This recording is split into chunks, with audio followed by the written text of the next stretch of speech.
Hello everyone, I'm Mr.Graveveil, a horror storyteller. Before we start, make sure to subscribe to the channel so you don't miss any videos like this.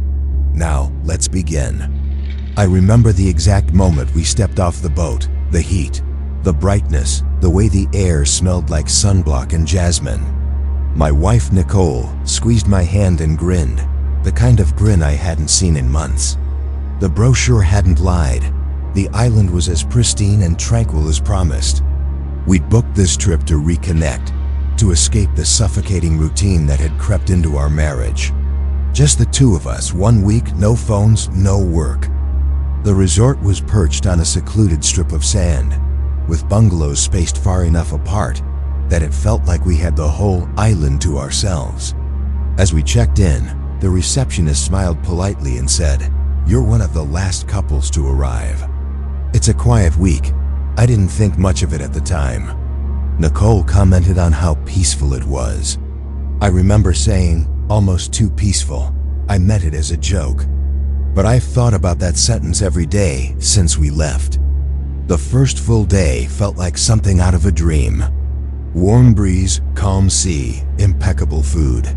Nicole couldn't stop smiling. We swam in the morning, drank cocktails by the pool in the afternoon, and made small talk with a few other guests, mostly older couples, friendly but reserved. That evening, we had dinner at the open-air restaurant overlooking the beach. The sun was dipping into the ocean when I noticed him.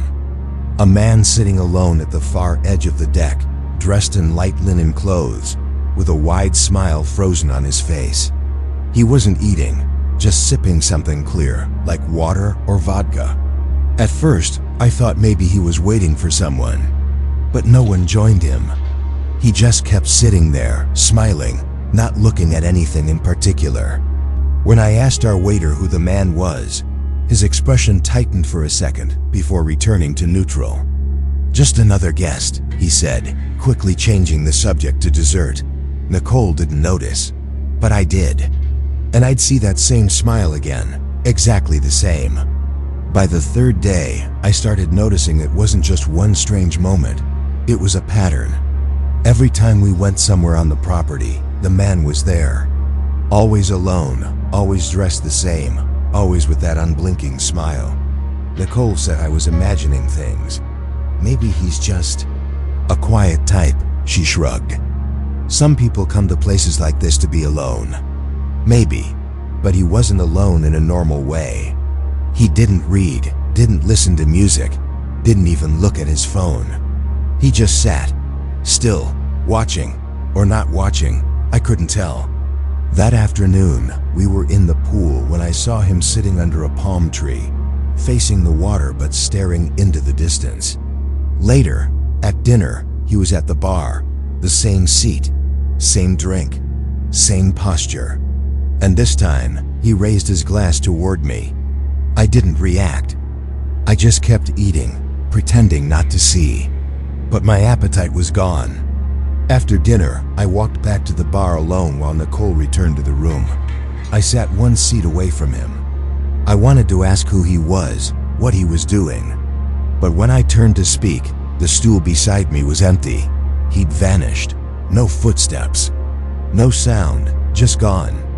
The next morning, I went to the front desk under the pretense of asking about excursions. I casually described the man, linen clothes, early 50s maybe, always alone, and asked which room he was in. The receptionist smiled politely, but her fingers froze over the keyboard. She stared at the monitor a little too long, then said, "I'm sorry, we can't disclose information about other guests." I didn't push. But something in her expression told me I wasn't the first to ask. That afternoon, I tried again, this time with a younger staff member setting up loungers by the pool. He hesitated, then muttered under his breath, "Sometimes he shows up, mostly when someone's leaving early." You didn't hear that from me. That phrase stuck with me, when someone's leaving early. Later, back in the room, I told Nicole everything. She rolled her eyes. "This again?" she said, but her voice had a tremor. "Look, even if he's weird, we'll be fine." That night at dinner, The man wasn't at the bar, he wasn't anywhere. And for the first time, the resort felt normal. Until the next morning, when the couple we'd sat with at every breakfast, Steve and Donna from Florida, were gone. No note, no goodbye. Their table was cleared. Their room was empty. The receptionist said they'd checked out early, but I'd spoken with Steve the night before. He said they were staying another 3 days. That night I couldn't sleep. Nicole was out like a light beside me, but I lay staring at the ceiling fan spinning slowly, casting shadows across the room. At 2:17 a.m., there was a knock on the door. Not loud, not urgent. 3 soft taps, almost polite. I froze. It wasn't housekeeping. It wasn't staff. No one knocks at that hour. I got out of bed, careful not to wake Nicole, moved to the door. Looked through the peephole. He was there. Standing just outside, hands by his sides, smiling directly at the door. Not knocking again, just waiting. I didn't open. I didn't breathe. I just stood there, staring at his face, and that smile, fixed like it had been carved into his skin. He didn't move. After what felt like an eternity, I backed away, grabbed Nicole's hand and whispered her name. She stirred, eyes heavy. "What?" "Start packing," I said. "We're leaving, now." We rushed through the room. I kept checking the door. No more knocks, no more shadows. When we got to the lobby 30 minutes later, the receptionist looked surprised. "Everything okay?" she asked. I said nothing. But as Nicole signed the early checkout form, I glanced at the wall behind the counter. Photos of guests, framed and smiling. Most were couples, some families. And there we were, a photo I swear hadn't been there before, Nicole and me. At dinner, and behind us, at the edge of the frame, just visible. Him, smiling. The speedboat took us across the water before sunrise. Nicole sat beside me, silent, arms crossed tightly over her chest. Neither of us had slept. Neither spoke. The island shrank in the distance, that perfect illusion of paradise dissolving into the horizon. I kept watching it until it was just a speck, then nothing. When we reached the mainland dock, a driver was waiting, arranged by the resort. He smiled too much. On the ride to the airport, Nicole finally spoke. "You think we imagined all of it?" I didn't answer. I wanted to believe we had, but I couldn't. The photo, the knock, the vanished couple, the way no one ever said his name. At the airport, while checking our bags, I glanced over Nicole's shoulder at a digital ad display looping through tourist destinations. And there, for a split second, it flashed. An ad for the resort, our resort. A short video of happy guests. Couples on the beach. Kids in the pool. Laughter. Then a still frame. Sunset dinner on the patio. And behind the group in the foreground, almost hidden by the shadow of a palm tree, that same man. Standing perfectly still. Staring straight at the camera.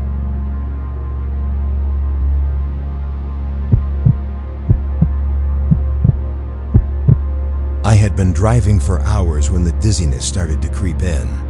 The highway had emptied long ago, and all I could see ahead was darkness, and the faded white lines stretching endlessly forward.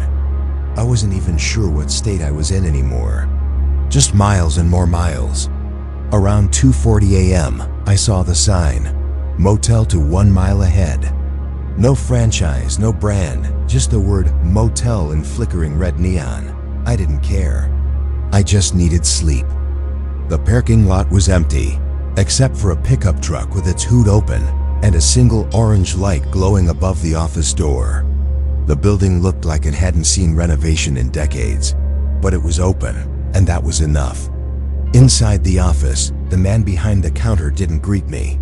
He didn't even look up right away. When he did, he handed me a form and a key, actual metal, room 6. "You're the only one here tonight," he muttered. I mumbled a thank you and left. The hallway smelled like old wood and chlorine. The door to room 6 creaked when I pushed it open. The air was stuffy. The bed looked clean enough. I didn't even bother turning on the TV. I locked the door, set my phone on the nightstand, and laid down. Sleep came fast, too fast. I woke up in the middle of the night, not because of a sound or a nightmare, but because something felt off. The kind of unease you can't name, but that keeps your chest tight and your skin cold. The room was dark, except for a faint orange glow leaking in through the edges of the curtain. I reached for my phone. It was 3:58 a.m. I lay there for a few seconds, trying to calm my breathing. The silence felt too thick, like the air wasn't moving. That's when I heard it, a sound coming from outside the window. It wasn't a knock. It was softer, slower, like something brushing against the glass. I froze. A second later, it happened again. A long, slow scrape, like a hand dragging along the surface. I didn't move. I didn't breathe, just listened. And then it stopped. I waited, counting in my head. 10 seconds, 20, still nothing. Slowly, I got up and crept toward the window, careful not to make the floorboards creak. I peeked through the curtain. There was no one there. But when I looked toward my car, parked just a few feet from the door, I noticed the passenger door was open. Not wide, but enough. I knew I had locked it. I stood there for almost a full minute, staring at the car through the window. The night was still, no movement, no sound. Just that open door, like an invitation or a warning. I backed away and sat on the edge of the bed, trying to think. Maybe I hadn't locked it. Maybe I was more tired than I realized. I repeated that to myself a few times, but the feeling in my gut didn't go away. Something wasn't right. I got up again and walked to the room door. I checked the lock twice. Still engaged. I looked through the peephole. Empty parking lot. That single orange light over the office buzzing faintly. I stayed awake after that, sitting in the bed with the covers pulled up, phone in hand. I didn't know what I was waiting for, another sound, a shadow, anything. But the hours passed in silence. At some point, I must have dozed off, because I jolted awake to daylight pouring through the curtain. My heart was still racing. I checked my phone. It was 7:12 a.m. I looked out the window again. The car door was shut now, and I hadn't moved. I grabbed my bag, got dressed in silence, and checked the room once more before leaving. Everything was where I'd left it. But I couldn't shake the feeling that I'd missed something, that someone had been inside without leaving a trace. When I got to the car, I stood still for a moment before unlocking it. I walked around it slowly. The doors were all shut now, no visible damage. No signs of a break-in. I opened the passenger side door cautiously, half expecting to see something left behind. There was nothing except for a faint smudge on the inside of the window. A mark, like a handprint, partially wiped. I turned on the ignition and checked the dash camera I'd installed months ago. I never really needed it, but I liked knowing it was recording. I scrubbed through the timeline, stopping at 3:58 a.m. At first, there was only static darkness. Then a figure appeared. A person standing just out of reach of the headlights, facing the car, motionless. They stood there for almost 2 minutes, never approaching, never looking away. Then they were gone. I kept watching.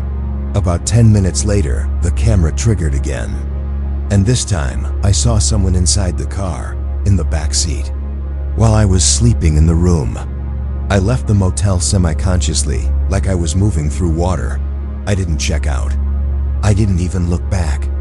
I just drove, keeping my eyes on the rearview mirror more than on the road ahead. About an hour later, I stopped at a gas station.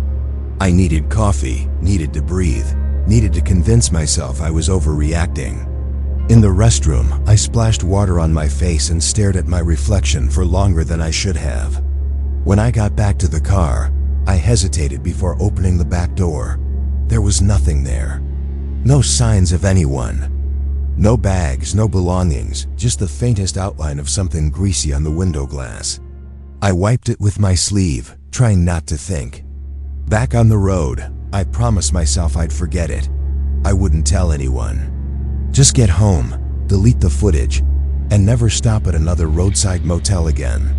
But 2 days later, when I finally unpacked, I found something that didn't belong to me. Stuffed deep into the bottom of my bag was a room key. Room 6, and I swear I didn't bring it.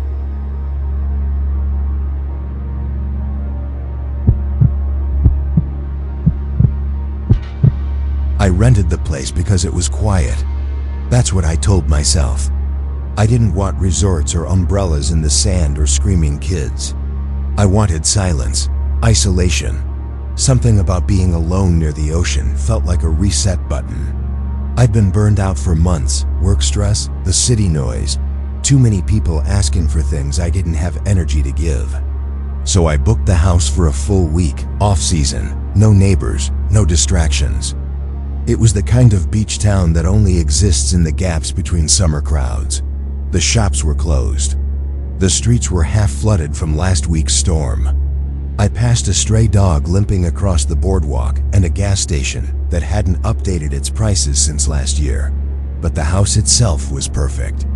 Small, clean, built right into the dune. A narrow path of wooden planks led straight to the sand, and beyond that, nothing. Just beach, sea, and sky. The first 2 days went exactly as I wanted. I slept, I read. I cooked simple meals and watched the wind mess with the dune grass. I sat outside every night and listened to the waves. No music, no phone, just the sound of water hitting shore. On the third evening, I went into the water. It was calm, warmer than I expected. I floated on my back and stared up at the first stars breaking through the dusk. No boats, no wind. Just me and the tide pulling gently around my legs. I was out far enough that the house looked small, like a toy left too close to the edge of the world. And then I heard it. My name, not shouted, not echoed, just said. Soft, like someone standing behind me. Like someone leaning down, just above the waterline. I flipped over in the water and scanned the shore. There was no one there, nothing moved. I turned in circles, treading water, listening. My ears filled with the sound of the ocean itself, waves, foam, distant bubbles, but nothing else. I swam back slowly, told myself it was in my head, that maybe it was the wind or some trick of memory. But when I reached the shore, I looked behind me one more time. There were no footprints in the sand, not mine, not anyone's. I spent most of that night convincing myself I'd imagined it, a trick of the mind. The sea plays with sound. That's what I'd always heard. Maybe a gull cried in a way that hit a strange frequency. Maybe it was a leftover dream slipping into my half-awake state. But still, I didn't go back in the water the next day. Instead, I sat on the porch and watched the waves roll in and out. I noticed things I hadn't before. How the foam patterns seemed to pulse like breath. How the wind carried a rhythm that almost felt intentional. The silence wasn't peaceful anymore. It felt alert, like the ocean was listening back. Late that night, I woke to a noise I couldn't place. It wasn't loud. More like movement, the dull thump of something wet hitting wood. I got out of bed, walked to the back door, and opened it to the deck. There were wet footprints. Small, bare, leading up from the path that connected the beach to the house. They stopped just a few feet from the door. I scanned the sand, the dunes, the edges of shadow. Nothing. I stood there, barefoot, not breathing, waiting for a sound, a shift, anything. But the only thing that moved was the tide. I stayed up the rest of the night, lights on, curtains drawn. The ocean looked different after midnight. Too flat, too still, like it was waiting for something. In the morning, the footprints were gone, but the boards where they had been still felt damp.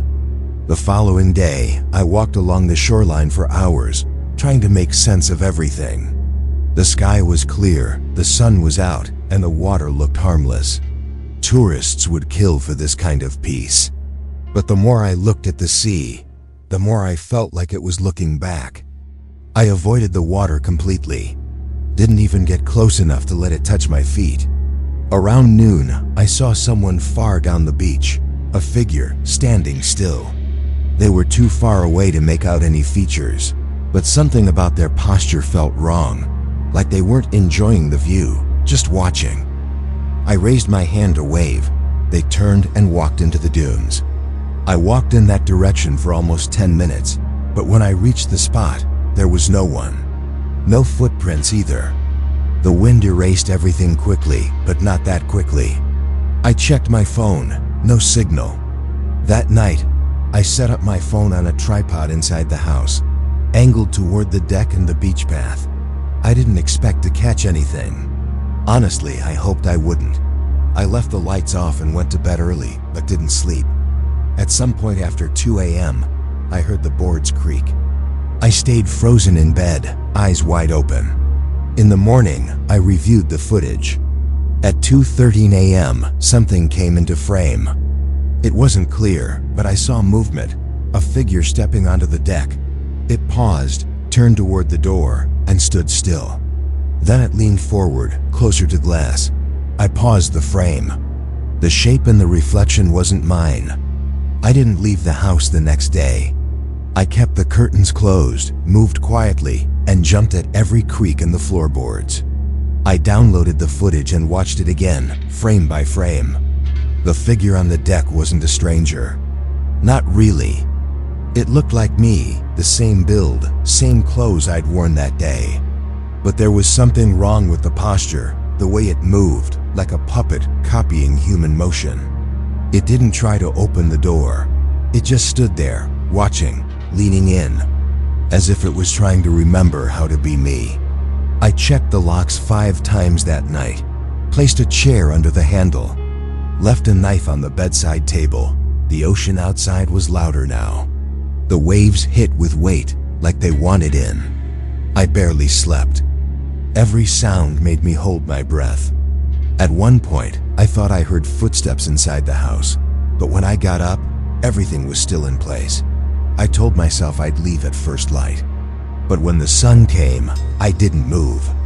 I just sat on the floor, back against the wall, eyes fixed on the front door. Around noon, I opened my bag to start packing. At the very bottom, under my clothes, was a pair of wet swimming trunks, folded neatly. They weren't mine. I threw the shorts out the window. I didn't care where they landed. I just knew they had been in the bag when they shouldn't. I packed everything in minutes, not bothering to fold or check drawers. I locked the door behind me, even though it felt like it wouldn't matter anymore. The sky was clear again. The ocean calm, too calm. I walked to the car, still barefoot, keys tight in my fist. Before I left, I turned one last time toward the beach. There was someone standing at the water's edge. It was me. Same height, same clothes, the ones I was wearing yesterday. I could even make out the exact tear on the left sleeve. But the figure didn't move. It stood with its back to me, facing the ocean, perfectly still. I got in the car and drove, fast. Didn't stop until I reached a town an hour inland. I found a hotel, locked myself in, and stayed up all night. The next morning, I checked my phone. There was a new photo in my camera roll. Taken at 2:13 a.m., it showed the inside of the house, and me, asleep in bed.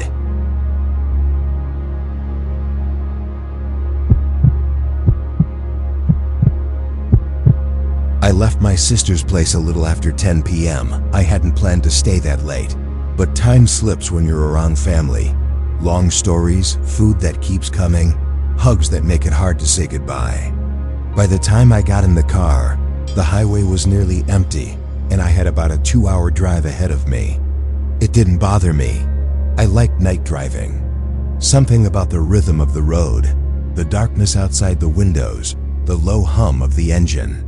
It gave me time to think, to breathe. I turned on a podcast I'd already heard 3 times, just for the background noise. About 45 minutes in, I noticed how dark it had gotten. No towns, no lights. Just stretches of cracked asphalt and trees leaning too close to the edge of the road. I passed one of those green signs with white numbers, the kind you only see on rural state routes, and realized I didn't even know what county I was in. And then I saw it. A car pulled off onto the shoulder with its hood up, hazard lights blinking. A man stood next to it, waving slowly as I approached. I slowed instinctively, looked in the rearview mirror, and debated what to do. But something about the way he stood, calm still, made me pull over. He didn't rush up to the window, didn't speak right away. Just walked to the passenger side and gave me a short nod. "Appreciate it," he said. "Not many people stop." I asked what happened. He said the engine overheated, that he was waiting on a tow truck, but it had been over an hour. Said he just needed to call someone to let them know he'd be late. I offered him my phone. He paused, then smiled. "I don't think it's gonna work out here." He didn't ask to get in. Just stood there for a while, arms folded, looking at his car. I offered him water. He took it, didn't open it. We barely talked. Then he said he'd just wait. I said good luck, got back on the road. 10 minutes later, I checked the mirror. There was no shoulder anymore, no car, no hazard lights. Not even the curve I thought I had just passed, like it never existed. Then I noticed the smell. Wet cloth, something sour damp.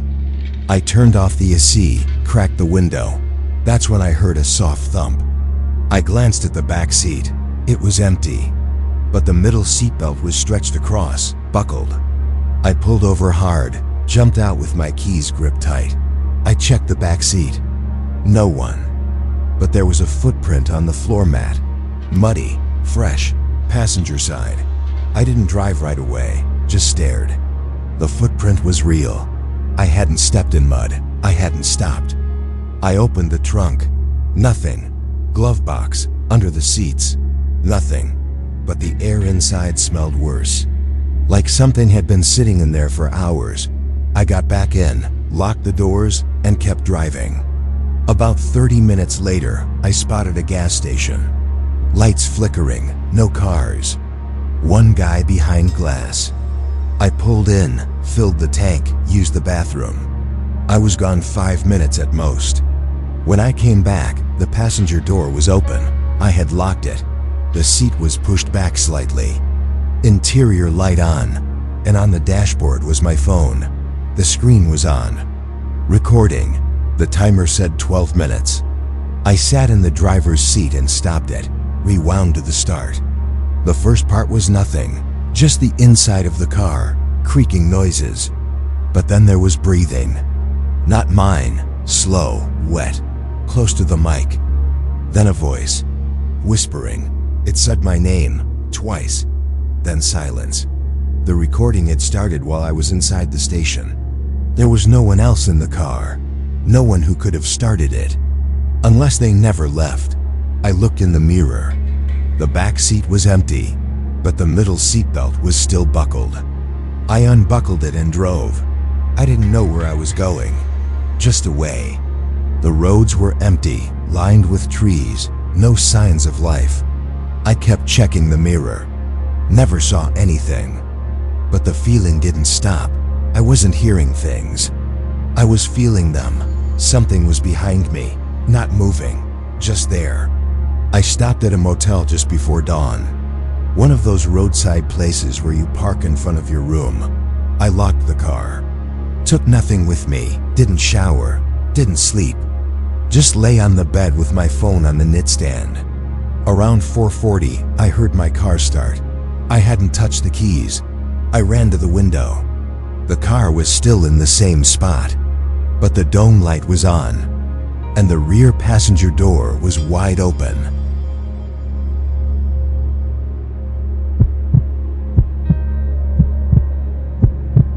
I signed up for the retreat because I didn't want to talk to anyone. I didn't want to hear myself talk either. The idea of being unreachable was the only thing that sounded like peace. No phone, no signal, no mirrors, no clocks, just desert and silence. The drive took 5 hours. The last stretch wasn't even on the GPS, a dirt road that kept narrowing until it barely felt like a path. There was no reception after the last gas station. I checked. The retreat was built in the middle of nothing. Just a few cabins, spaced far apart, one instructor. Maybe 6 or 7 other people. We weren't supposed to interact. No eye contact, no talking. Everything was supposed to be inward. Cabins were basic.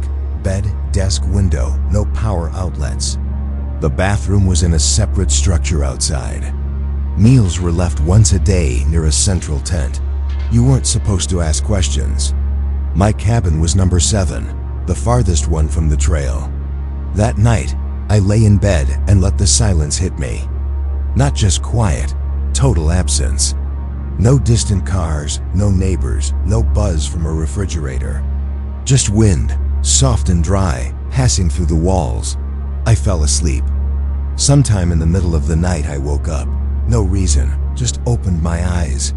The dark outside the window looked solid, heavier than it should. I stayed still and waited for my heart to slow. Then I heard it. Steps in the sand, slow, uneven, getting closer. The footsteps stopped right outside the wall near the bed. Not on the porch, not on the path, on the side where there wasn't a door. I didn't move, I didn't breathe. The window was next to me, but I didn't look. The shutters were thin. If someone was standing there, we'd be eye level. I waited, nothing. Then the sound shifted. Like weight moving from one foot to another, not walking, not leaving, just standing there. I counted to 60 in my head. Still nothing. Eventually, I sat up, quiet, moved to the desk, opened the journal they gave us on the first day, the only thing we were allowed to use. I wrote down what I heard, then crossed it out. I didn't want to start imagining things. The next morning, I checked the ground outside. Sand, dry brush, flat stones, no prints, no marks. But the wind could have erased them during the night, or maybe I just dreamed it. That evening, I sat longer. No noise, no footsteps, nothing strange. But when I went to the bathroom hut, I saw something that stopped me cold.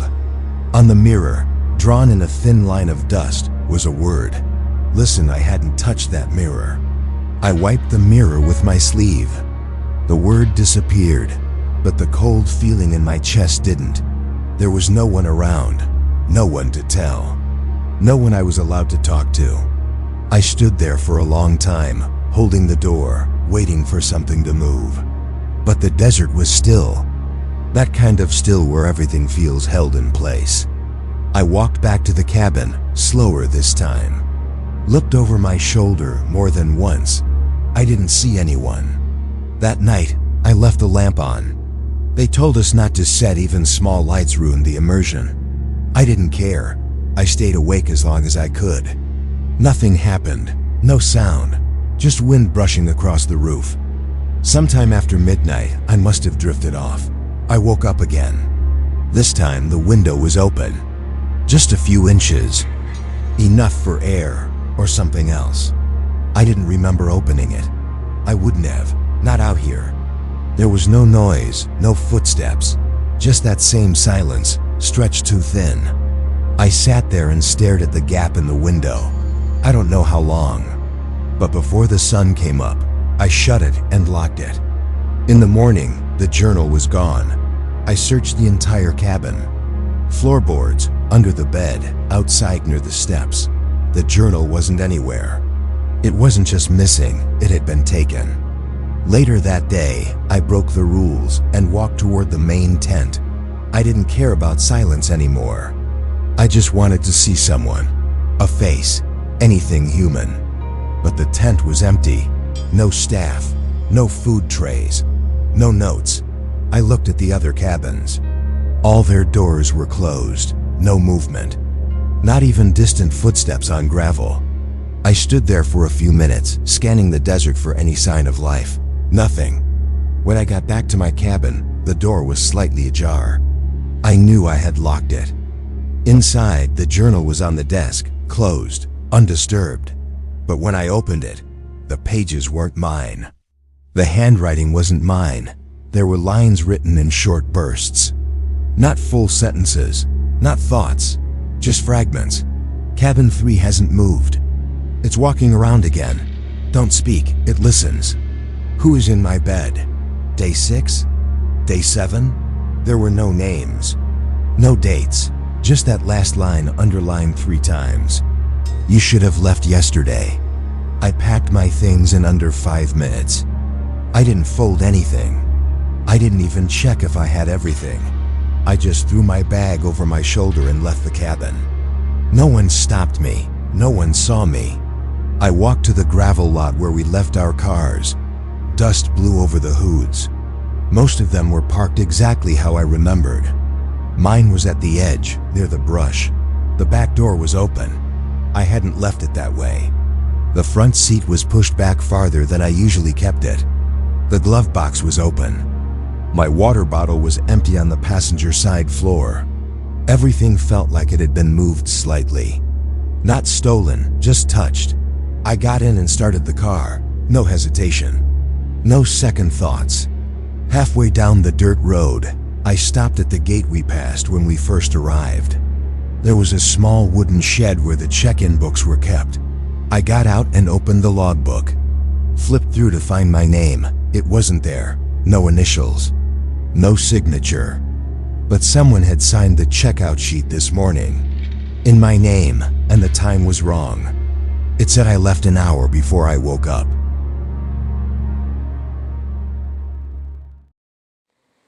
If you've ever gone through something similar, or know someone who has, leave a comment below. If you like the video, please subscribe to the channel. Let me know in the comments what you thought about the stories, and where you're watching from. It really helps. New ones are always on the way. Every week. The next story could be yours.